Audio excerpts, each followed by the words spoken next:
Ce soir, à Cinéphilia, je ressors un classique d'enfance, La Guerre des Tucs. Je nous fais voyager dans le temps avec l'historique de l'ONF. Je vous fais découvrir une nouvelle lecture, la biographie de Claude Frapp, et un nouveau film, Les Êtres chers. Et finalement, je vous réserve une belle entrevue avec un invité spécial. Bienvenue à Cinéphilia.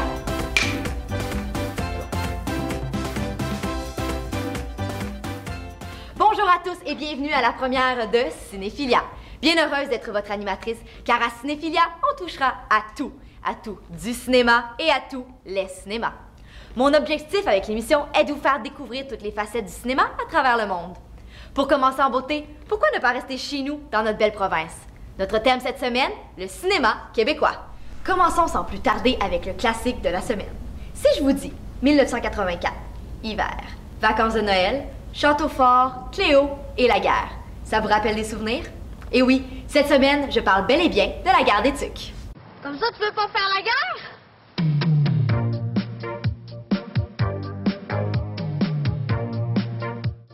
Quoi de mieux comme toile de fond qu'un décor extérieur pour vous parler d'une comédie dramatique qui a marqué mon enfance et la vôtre, j'en suis certaine. Sortie en 1984 et réalisée par André Melançon, La Guerre des Tucs est le premier d'une série de 24 contes pour tous produite par Roch Demers. Vous connaissez certainement d'autres titres de cette série comme Opération Beurre de Pinot, Paquet Bottine ou Les Aventuriers du Thème perdu. Maintenant, laissez-moi vous rafraîchir la mémoire sur La Guerre des Tucs. Le premier jour des vacances, Luc Chicoine propose à ses amis de jouer à la guerre. Donc pendant toute la durée des vacances, ils seront séparés en deux équipes qui s'affronteront. L'équipe de Luc est beaucoup plus nombreuse que l'équipe adverse. L'équipe de Pierre, quant à elle, est en minorité numérique, mais a construit un château fort. L'équipe gagnante sera celle qui, lors du dernier jour des vacances, au coucher du soleil, sera en possession du château fort. La Guerre des Tucs est considérée comme un classique au Québec pour plusieurs raisons. Première raison, vous avez peut-être déjà entendu la phrase? Ah, la guerre, c'est pas une raison pour se faire mal! Eh bien, vous l'aurez deviné, cette fameuse citation vient bel et bien du film La Guerre des Tucs. C'est un des jumeaux Leroux qui prononce cette fameuse phrase. Une phrase simple, mais qui dit beaucoup. En effet, c'est grâce à celle-ci qu'on comprend la morale du film. Parce que, au cas où vous ne le saviez pas, tous les contes pour tous doivent contenir une morale. Et bien sûr, La Guerre des Tucs n'échappe pas à cette règle.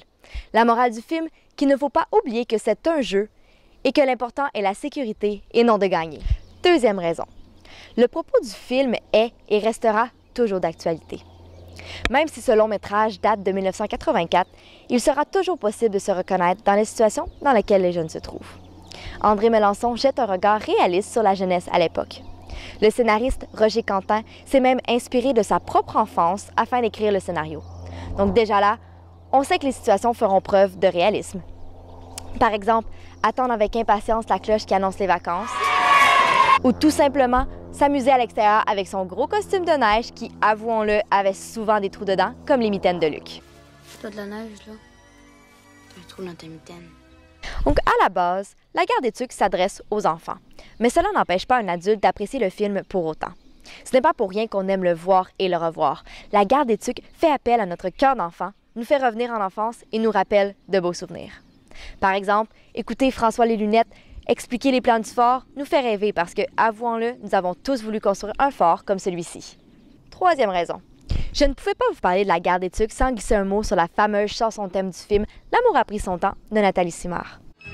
L'amour a pris son temps à travers les vents de janvier à réchauffer. Dès les premières notes de la chanson, on reconnaît la fin du film et on ressent déjà les frissons que la scène finale du classique nous apporte. Mais vous vous demandez probablement pourquoi l'amour a pris son temps.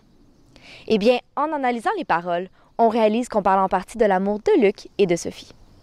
Tout au long du film, on se demande, mais vont-ils mettre fin à leur rivalité et enfin devenir amis? Ma réponse, l'amour a pris son temps. Aujourd'hui, l'œuvre musicale est tout simplement associée à cette scène finale et à ces personnages qui ont marqué tant de Québécois à l'époque et encore aujourd'hui. Dernière raison. Ce qui prouve que La Guerre des Tucs est non seulement un incontournable, mais bien un classique, est qu'ils ont produit une nouvelle adaptation de l'histoire culte. En novembre dernier, petits et grands ont pu aller voir La Guerre des Tucs 3D en salle. Jean-François Pouliot assure la réalisation d'une production qui, sans une pétition signée par plus de 10 000 personnes, n'aurait jamais vu le jour. Cela ne montre pas seulement que La Guerre des Tucs détient une place de choix dans le cœur des Québécois. Cela montre qu'on ne veut pas que l'histoire soit oubliée. Cette nouvelle adaptation permet à ceux qui ont regardé le film lors de sa sortie en 1984 de présenter à leurs enfants une production qui a marqué leur enfance. Ces nouveaux téléspectateurs vont grandir avec le film en tête et, espérons-le, le présenter à leurs enfants. Rock Demers a également toujours espéré un succès international pour son histoire. Avec la nouvelle adaptation, il est maintenant plus facile de doubler le dialogue et de l'adapter aux différents pays du monde. Avant même sa sortie au Québec, le film avait été vendu à plus de 60 pays et le processus de doublage avait déjà été enclenché pour la Turquie et la Russie. Pour le moment, il semble sur la voie du succès, malgré les quelques différences avec l'original. Par exemple, on ne voit pas les parents, question de budget, et ils ont diminué le réalisme en exagérant certaines situations, comme des personnages qui revolent plus loin, ou des innovations dans le fort qui ne seraient pas possibles réellement. Il reste juste à savoir si La Guerre des Tucs 3D aura autant de succès que la version originale. Bref, je crois qu'on peut s'entendre pour dire que La Guerre des Tucs est un des plus grands classiques cinématographiques du Québec. Même si le film fête ses 32 ans cette année, il restera toujours dans la culture québécoise. L'histoire de Luc Chicoine et ses amis restera toujours dans le cœur des Québécois, que ce soit avec la version de 1984 ou celle de 2015. J'espère que je vous ai donné le goût de voir pour la 100e fois ou pour la première fois La Guerre des Tucs. Mais avec ce classique, nous sommes revenus en arrière d'une trentaine d'années. Revenons encore plus en arrière avec le d'hier à aujourd'hui. Cette semaine, je vous parle de l'évolution d'une agence culturelle majeure parce qu'elle a non seulement marqué le cinéma québécois, mais elle a également contribué à le catapulter au sommet. Je parle bien sûr de l'Office national du film.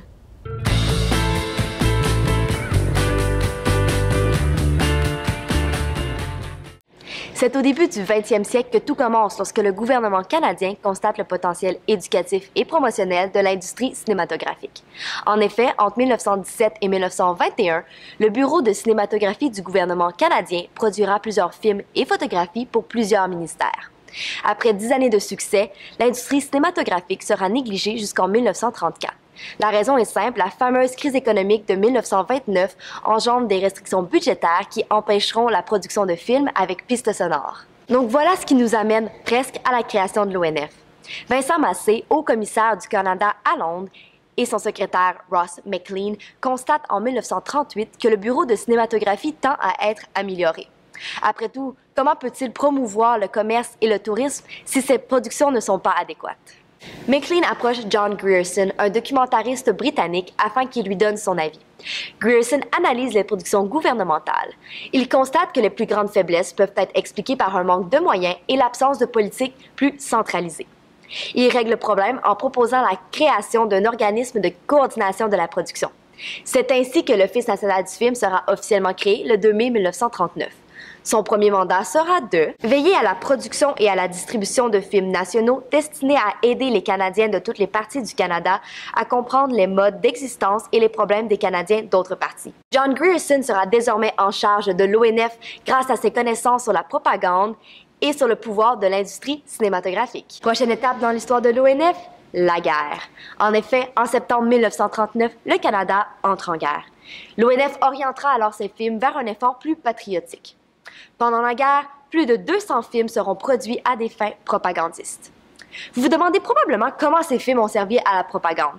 Eh bien, c'est simple. Ces productions cinématographiques d'une durée d'environ 2 heures chacune présentaient des images de la guerre, des images choquantes et mobilisantes. De cette façon, l'ONF influençait l'opinion publique par rapport à la guerre. On le sait, les femmes ont été incroyablement utiles pendant la guerre. S'il y a autant de femmes qui y ont participé, c'est grâce à ces films propagandistes. Parmi ces films, certains s'adressaient directement aux femmes en disant avoir besoin de leur aide. Comment, vous vous demandez? Eh bien, ils vantaient la complicité entre femmes dans les usines. Ils faisaient même la promotion de crème à main. Je crois qu'on peut s'entendre pour dire que leur technique a bien fonctionné, puisque plus de 50 000 femmes canadiennes se sont inscrites dans l'armée, dans la marine ou dans l'aviation royale canadienne. Ce qui est étonnant, c'est que même les films d'animation ont servi à mobiliser la population. Une entente entre Grierson et Disney a permis à l'ONF de réutiliser ces films d'animation à succès, comme Les Trois Petits Cochons, comme outil de propagande. Le Petit Cochon économe, dans lequel le loup est un nazi, en est un exemple. Après la guerre, l'influence de l'ONF tel que nous le connaissons ne fait que prendre de l'importance. Entre 1955 et 1975, l'ONF a accueilli les créateurs du système IMAX. Le cinéma direct, un type de documentaire développé entre 1958 et 1962, est né à l'ONF. Il se tourne également vers un nouveau mandat, produire et distribuer des films destinés à faire connaître et comprendre le Canada aux Canadiens et aux autres nations et promouvoir la production et la distribution de tels films. Bien sûr, l'influence de l'ONF ne s'arrête pas là. Il se tourne également vers les films plus éducatifs avec Bears and Men de Bill Schmalz. Toujours dans les années 1970, l'ONF produira une série de courts-métrages appréciés du public grâce à sa représentation culturelle du pays et à sa représentation du changement. Une des productions les plus populaires de la série est Faces, un court-métrage qui démontre toute la diversité ethnique du Canada. L'ONF prend part au mouvement du cinéma d'animation dès 1941 grâce au producteur et réalisateur Norman McLaren. Ce mouvement permettra à l'ONF de remporter jusqu'à 6 Oscars pour le meilleur court-métrage d'animation depuis 1977. En 2006, cette branche de l'ONF a fêté ses 65 ans. Pour l'occasion, le studio a sorti le coffret DVD Norman McLaren's The Masters Edition. On y retrouve ses plus grands succès dont Le Merle, Pas de deux et Voisin. Fait intéressant, on peut même retrouver son film Voisin dans le registre de la mémoire du monde de l'UNESCO. L'ONF s'étend même sur plusieurs plateformes. Depuis octobre 2009, les utilisateurs d'iPhone peuvent avoir accès à l'application officielle et gratuite de l'Office national du film. Une version pour iPad est également disponible depuis 2010. Pour les intéressés, vous y retrouvez des titres parmi les 12 000 productions de l'ONF. En 2014, l'ONF a célébré ses 75 ans avec une série de thèmes à son effigie et un documentaire Shameless Propaganda, un documentaire sur ses débuts. Aujourd'hui, l'ONF détient une influence mondiale grâce à ses bureaux partout à travers le Canada. Pour en apprendre plus sur l'ONF, je vous invite à consulter leur site internet au www.onf.ca ou à visionner le documentaire Amour, haine et propagande pour en apprendre davantage sur l'ONF et la propagande. Pour la prochaine partie de l'émission, je ne m'éloigne pas trop de l'ONF car je vous parle de la biographie sur un cinéaste qui a travaillé pour l'ONF, Claude Jutras. Eh oui, j'ose vous parler de la biographie tant controversée. Après tout, en lien avec le cinéma québécois, c'est ce qu'il y a de neuf à lire. L'auteur et critique Yves Levert n'en est pas à son premier livre. Parmi ses ouvrages, on compte Analyse critique et Histoire générale du cinéma au Québec. Sorti le 16 février 2016 sur fond de controverse, la biographie de Claude Jutras, publiée sous les éditions Boréal, retrace la vie complète du cinéaste, de son enfance à sa mort, en passant par sa carrière, ses voyages et ses amours. D'abord, parlons des intentions de l'auteur, d'Yves Levert. Levert avait donc pour but de nous montrer ce qui n'avait jamais été montré avant, afin de bien comprendre le cinéaste. Ce qui m'a plu dans la biographie, c'est que j'avais vraiment l'impression que l'auteur avait fait le tour de la personne qui était Jutras, et cela sans censure. Il nous montre son enfance, ses films, leur contexte de création. Il parle même de ses amours, sachant très bien que ce chapitre ne fera pas l'unanimité, et de sa mort. Je crois que la biographie est aussi complète car Levert en a fait son mandat de trouver qui était Jutras, qui était l'homme derrière les films. D'ailleurs, il le précise en avant-propos, ce qui est très important afin de créer un lien avec le lecteur. Mon intention n'était pas de légitimer ni de remettre en question le mythe et encore moins de l'invalider, mais simplement d'en examiner la genèse et le développement afin de mieux saisir les liens entre le créateur et son œuvre. Évidemment, comme tout bon biographe, Yves Levert a certainement dû faire des choix dans ce qu'il voulait raconter. Mais j'ai l'impression que pour cette biographie, il préférait parler de presque tout de la vie de Jutras plutôt que de cibler quelques moments et d'en parler en détail. J'ai trouvé qu'il avait très bien divisé ses informations. Même si chaque sous-chapitre n'est que de 3 à 5 pages, ce qui peut sembler très court, c'est suffisant pour présenter toutes les informations qu'il voulait. Puisque le biographe opte pour une approche très brève, il écrit d'une façon très concise et directe, ce qui est très intéressant car ce n'est pas alourdissant, on ne tourne pas autour du pot. Et je dirais même que c'était mieux de diviser de cette façon car on ne s'étend pas du sujet. Donc je dirais que la manière dont Yves Levert traite chaque propos est très réussie car c'est clair, précis et sans ambiguïté. Mais je crois que les choix qu'il a dû faire étaient plus à propos d'aller chercher plus loin, d'aller chercher des aspects de sa personnalité qu'on ne connaissait pas vraiment. Et selon moi, c'est très réussi car suite à ma lecture, j'ai vraiment l'impression de mieux le connaître. Mais ne vous inquiétez pas, j'ai 2 exemples pour vous. Le premier passage est le chapitre Claude Groupie, où l'auteur nous présente le côté plus groupie de Jutras. Cet ajout est intéressant pour 2 raisons. La première, il nous montre que Levert a toujours son but de nous montrer qui était Jutras en tête, et la deuxième est que Jutras, malgré la célébrité, est quand même une personne normale qui a ses idoles. Mon deuxième exemple pour le choix du biographe est le chapitre Claude Jutras et les garçons. Vous avez peut-être entendu parler d'une controverse entourant cette biographie dans les derniers mois. Eh bien, toute la controverse est liée à ce chapitre. Au cas où vous ne saviez pas de quoi je parle, eh bien, dans ce chapitre, le ver dévoile que Jutra était non seulement possiblement homosexuel, mais il était également pédophile. Oui, il aurait supposément eu des relations avec des garçons mineurs. Évidemment, je ne pouvais pas vous parler de la biographie sans m'arrêter sur ce sujet. Donc, comme j'ai dit plus tôt, le ver a dû faire des choix. Et c'était un choix d'en parler. Il aurait très bien pu ignorer sa découverte et parler d'un sujet au lieu. Mais non, il a choisi de démasquer Jutra. Et même si cette révélation est scandaleuse, je vous avouerai que j'ai trouvé que c'était très intéressant qu'il ait joué avec le feu de cette façon, car encore une fois, il montre qu'il va le respecter son mandat.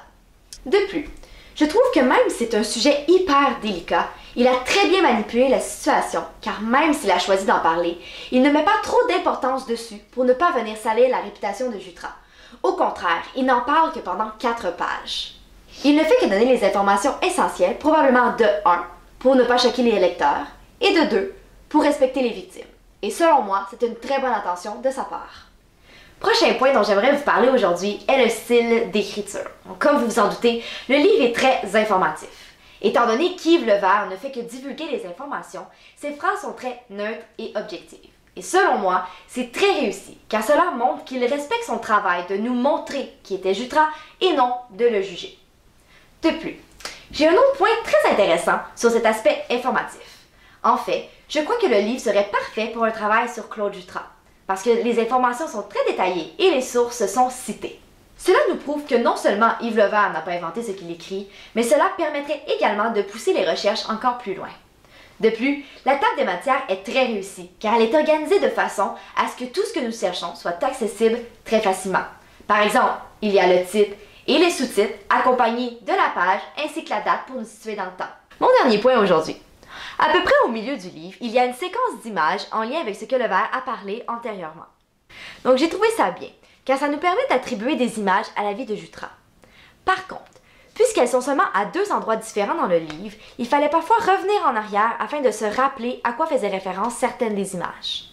De mon côté, pour aller chercher plus d'efficacité, j'aurais mis les images à la fin de chaque chapitre afin d'ajouter du visuel lorsque l'information est fraîche dans ma mémoire.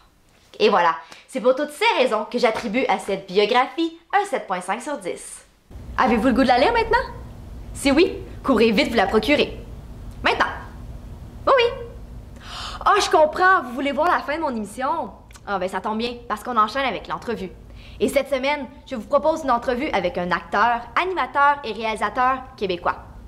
J'imagine que vous aimeriez savoir c'est qui. Vous le connaissez peut-être pour son rôle de Darius dans Une grenade avec ça, de Théo dans La part du 5e, de Étienne Labrie dans Trauma, ou de Einstein dans Watatata, et bien sûr, j'en passe. Serait-ce Yannick Glynn par hasard? Oh oui, et j'ai eu la chance de m'entretenir avec lui pour en savoir plus sur son parcours et sur son métier. Salut les gars! Hey, j'espère que vous avez dormi aussi bien que moi. Donc bonjour Yann, comment vas-tu aujourd'hui? Ça va très bien toi-même. Très bien, merci. Donc avant de commencer, je voulais juste prendre le temps de te remercier de m'aider dans mon projet puis m'accorder cette entrevue. Fait plaisir. Donc, commençons sans plus tarder. Oui. Donc, on vous connaît pour votre implication dans le domaine du divertissement, du cinéma et de la télévision. Mais qu'est-ce qui vous a poussé à aller dans ce domaine? En fait, ça a commencé à l'âge de 8 ans. Okay. En fait, même un peu plus tôt, à 7 ans. Jusqu'à ce moment-là, moi, je voulais être journaliste. Okay. Et puis, à 7 ans, on m'a donné l'opportunité d'aller faire de la figuration. On m'avait dit, ben écoute, ça te tente, est-ce que tu aimerais ça aller vivre cette expérience-là? Et je suis allé sur le plateau de tournage, et le moment que j'ai mis le pied sur le plateau de tournage, que j'ai vu les caméras, les acteurs, le réalisateur travailler avec les acteurs, toute l'équipe technique et tout ça, ça a été un coup de foudre. Okay. Et à partir de ce moment-là, je me suis dit, c'est ça que je veux faire dans la vie. Puis à partir de là, ben tranquillement, j'ai voulu passer des petites auditions ici et là, mais vraiment le déclic, puis ça je vais toujours me souvenir de ce moment-là, c'est quand j'ai mis le pied sur le plateau de tournage et que j'ai vu c'était quoi, je suis tombé dans le bain. OK. Ouais. Tu as parlé un peu de tes professeurs et de l'école. J'ai vu que tu avais participé à un camp de perfectionnement pendant 5 ans aux États-Unis. Ouais. En quoi le camp a aidé ta carrière? Ce qui est arrivé, c'est que je voulais devenir parfaitement bilingue. Okay. Et puis, parce que je voulais pas me mettre de limites dans ce métier-là. Je me disais juste, et si un jour je passais une audition, c'était en anglais, et qu'ils cherchent, par exemple, quelqu'un qui sonne comme un Américain.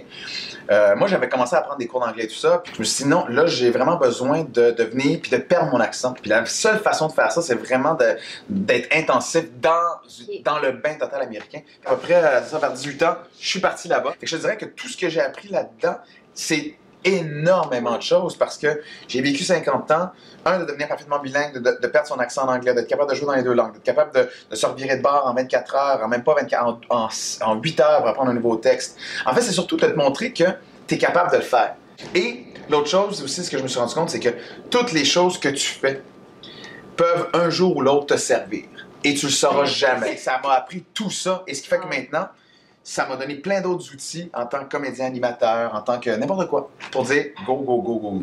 Donc, Henri, Oui. un court-métrage sur l'histoire de ton grand-père, Oui. Sur l'Alzheimer. Oui. Quel a été l'élément déclencheur qui t'a donné le goût de faire un film sur la maladie? Vraiment, mon grand-père, il faut savoir que c'est un film qui, je te dirais, qui est un peu inspiré. C'est pas totalement sur la vie de mon grand-père, mais c'est un peu inspiré. Et c'est un homme qui a toujours adoré raconter des histoires. C'est un homme qui a toujours une mémoire phénoménale. Et vers l'âge d'à peu près 92 ans, j'étais très proche de mon grand-père, mais à 92 ans, on était assis à un moment donné, tranquillement, sa mémoire a commencé à flancher. Début de démence, Alzheimer et tout ça. Et là, à un moment donné, il nous regarde, beaucoup d'anxiété dans les yeux et une certaine peur, et il me demande, il nous a demandé à ma mère et moi, il dit est-ce que j'ai été un homme bon? Et la phrase « est-ce que j'ai été un homme bon ?»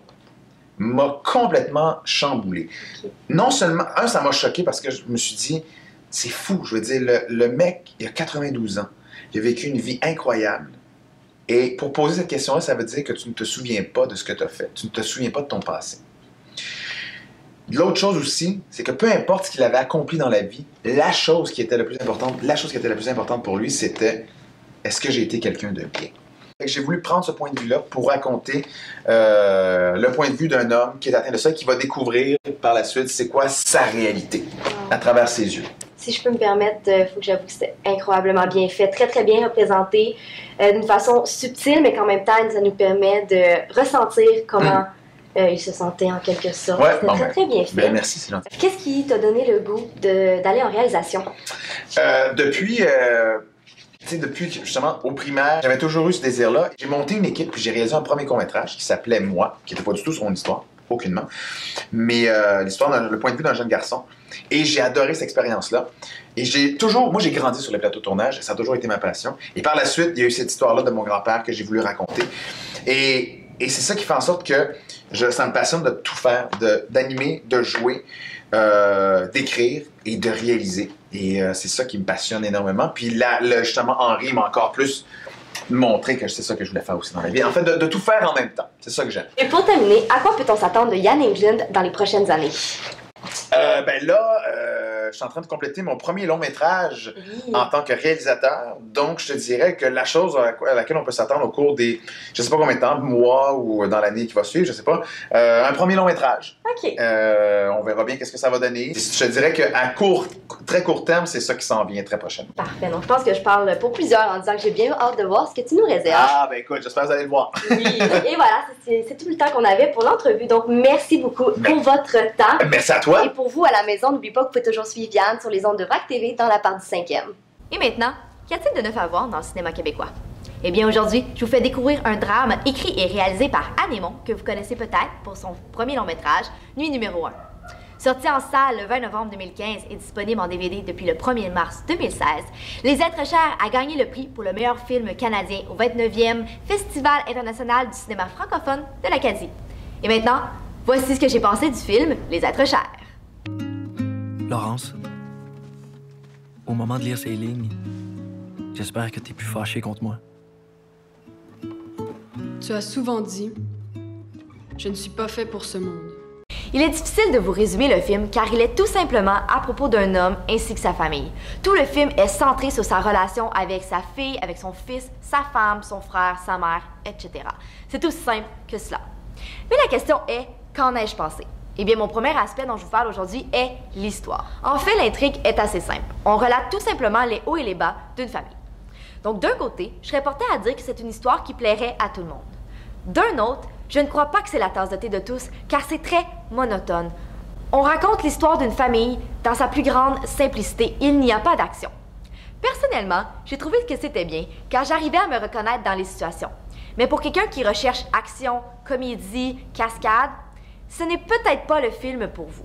Donc, si vous décidez de le regarder, je dois quand même vous avertir. Il y a un manque d'informations. Donc, par exemple, il n'y a aucune date. Il nous est impossible de trouver l'année. Et étant donné que ça se passe sur une longue période de temps, il aurait été quand même assez important de spécifier au moins l'année afin qu'on comprenne l'âge des personnages. Et malheureusement, ça m'a quand même déconcentré du film. Par contre, je me demande si ce n'était pas voulu. Donc on le sait, au cinéma, tout est planifié. Alors pourquoi le film ferait exception à la règle? Mais, donc, je pense qu'on peut dire que oui, c'était voulu, mais la question est à quelle fin? Selon moi, c'est pour venir chercher l'aspect plus mystérieux qui est présent tout au long du film. Donc même si on peut déduire que oui, c'était voulu, ça a quand même créé un manque de compréhension, ce qui m'a un peu déconcentré. Par la suite, il y a les personnages. Comme j'ai dit plus tôt, c'est une histoire familiale, alors les personnages seront familiaux et réalistes. Ils vont toucher tous les auditeurs. Peu importe l'âge, vous trouverez un personnage à votre image. Les protagonistes sont très diversifiés, ce qui est une bonne chose car ça leur permet de rejoindre un plus grand public. Par exemple, nous avons David, le père de famille, Laurence, l'enfant rebelle en crise d'adolescence et l'oncle alcoolique. Par contre, lorsqu'on catégorise les personnages d'une telle manière, ils semblent très stéréotypés. C'est comme s'ils voulaient nous dire « Voici le moule d'une famille québécoise digne du cinéma. Espérons que la vôtre colle à ce moule. » Mais ce qui devient intéressant, c'est que même s'ils sont stéréotypés, on trouve une façon de les aimer ou de les détester. Et cela, selon moi, c'est grâce à l'interprétation. De ce côté, j'ai trouvé que le jeu d'acteur était tellement réaliste qu'on oubliait par moments que c'était un film. On y croyait. Et c'est un assez bon indice sur la qualité du jeu d'acteur. Bon, je dois avouer que malgré la distribution riche en acteurs, Maxime Godette et Karel Tremblay volent un peu la vedette. Est-ce parce qu'ils sont les deux acteurs les plus présents? Probablement, mais cela n'empêche pas que leur jeu était tout simplement impeccable. Ils nous faisaient ressentir toute l'émotion qu'il y avait à ressentir. On reproche souvent à Karel Tremblay de jouer toujours de la même manière. Mais dans ce film, elle m'a surprise. Elle m'a prouvé qu'elle était capable de sortir de son rôle de fille plus garçonne, de fille tomboy, pour exprimer sa féminité. Elle nous montre qu'elle est capable de faire bien plus que ce qu'elle nous montre dans Jérémie ou dans Unité 9. Selon moi, c'est une actrice à surveiller. Ils incarnent leurs personnages respectifs à la perfection, que ce soit par leur mimique, leurs expressions faciales ou le dialogue. Leur interprétation fortifie le réalisme de l'histoire et c'est réussi. Du côté des thèmes, il y a bien sûr l'amitié et la famille. Même si ce sont des thèmes très communs au cinéma, ils ont été traités d'une façon très intéressante. Ils ne sont pas tombés dans le cliché où tout va bien jusqu'à peu près le 3/4 du film. À partir de là, tout s'écroule avant de se réconcilier pour les scènes finales. Au contraire, dans Les Êtres chers, ils nous montrent ce qu'est vraiment la vie familiale. Ils nous montrent que tout n'est pas rose. Par contre, j'ai trouvé que c'était une très bonne idée de rajouter la maladie mentale et le suicide aux thèmes originaux. Grâce à ceux-ci, on rajoute une petite twist dans l'histoire et on vient contrer la monotonie apparente. Même si c'est très difficile de traiter des thèmes aussi délicats dans un film, ils l'ont très bien fait car ils ont utilisé la subtilité afin de ne pas choquer le téléspectateur. Cet ajout apporte un tournant à l'histoire, ce qui m'a intriguée. Je suis restée attentive jusqu'à la fin car je savais que la réalisatrice nous réservait des surprises. À première vue, j'ai trouvé que les transitions étaient moyennes. Donc je dois vous avouer que oui, ça m'a dérangé pendant mon écoute. Je les ai trouvées très brutales. Donc dès qu'un personnage finissait de parler, on passait brusquement à la prochaine scène. Nous n'avions pas le temps de digérer ce qui venait de se passer. Je ne fais donc pas apprécier complètement le film étant donné que j'étais déconcentrée par la rapidité du changement. Par contre, en analysant un peu plus, j'ai réalisé que ces coupures étaient seulement après une scène forte en émotion mettant en vedette David. Alors voici mon hypothèse. David est un personnage très mystérieux, un personnage très froid. Cette transition serait donc aussi brusque afin de venir appuyer l'aspect de froideur de son personnage et pour venir appuyer ses réactions très neutres malgré la gravité de certaines situations. Eh bien, si j'avais à lui donner une note, ce serait un 8 sur 10. Par contre, il est difficile de vous assurer que vous allez tous aimer le film. Mais si c'est un film dramatique que vous cherchez, je crois que Les Êtres chers pourraient vous convenir. Et voilà, c'est déjà la fin du premier épisode de Cinéphilia. Mais ne vous inquiétez pas. Si vous ne savez pas quoi faire en attendant le prochain épisode, j'ai peut-être une idée pour vous. Vous savez, Facebook, Twitter. Et oui, il y a du contenu exclusif sur ces deux plateformes. Bloopers, moments inédits. Allez jeter un coup d'œil, vous ne le regretterez pas. Et si cela ne vous suffit pas, vous pouvez toujours voir et revoir l'épisode de cette semaine sur le site web de Radio-Canada ou sur notre site internet au cinéphilia.com. Merci d'avoir été à l'écoute et on se retrouve la semaine prochaine pour un épisode spécial sur le cinéma chinois.